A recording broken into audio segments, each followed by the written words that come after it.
shir ay maanta yeesheen xubnaha guddiga fulinta ee golaha dhexe xisbiga mucaaradka UCID oo uu gudoominayo gudoomiyaha xisbigaasi injineer Faysal Cali Waraabe ayaa lagu shaaciyay xubnaha guddiga qabanqaabada ee shirka golaha dhexe xisbiga mucaaradka UCID shirkan oo dibadjo ka hayd saxaafadu waxa markii uu soo dhamaaday afaafka hore ee xarunta xisbiga waxa warbaahinta kula hadlay gudoomiyaha golaha dhexe xisbigaas waxaana hadaladiisi kamid ahaa shirkii kan ka horeeyay ay isugu yimaadeen guddida fulintu in lagu iclaamiyay muddada la qabanayo shirka golaha dhexe waxa hore loogu iclaamiyay 28 bisha August 2019 inay noqonayso maalinta uu dhacayo shirka golaha dhexe xisbiga UCID maanta oo ay tahay 22 bishii 7 2019 shir guddida fulinta ee xisbigu isugu yimaadeen xarunta dhexe xisbiga shirkaas oo ay ka soo qayb galeen dhammaan xubnaha guddida fulinta xisbiga UCID isla markaana uu shir gudoominayo gudoomiyaha xisbiga cadaaladda iyo daryeelka injineer Faysal Cali Xuseen waxa ay guddida fulintu ee xisbigu isla qaateen qodobadan hoos ku qoran guddida fulinta ee xisbigu waxay guddi u saareen qabanqaabada kalfadhiga toddobaad golaha dhexe xisbiga UCID guddidaas oo ka kooban xubnaha hoos ku qoran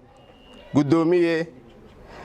Professor Qaasim Sheekh Ibrahim Tube isla markaana gudoomiye ku-xigeenka koowaad ee xisbiga 2 injineer Axmed Xirsi Ducaale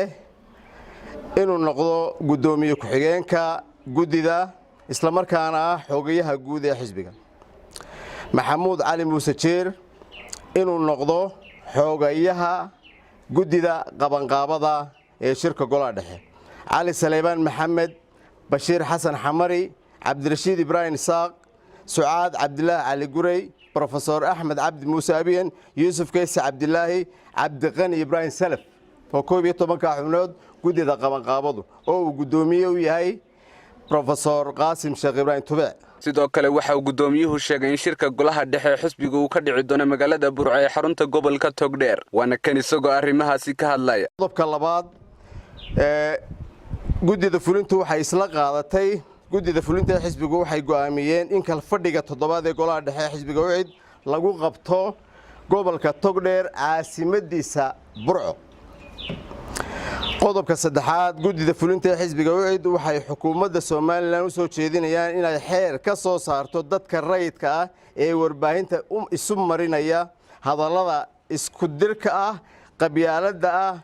shakhsi weerarka ah iyo hadallada kale ee waxyeelaya wadajirka nabadda iyo wada noolaanshaha shacbiga Soomaaliland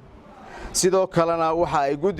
guddida fulinta ee xisbigu UCID u soo jeedinayaan in xukuumaddu xeer ka soo saarto warbaahinta baayisa wararka kicinaya finnada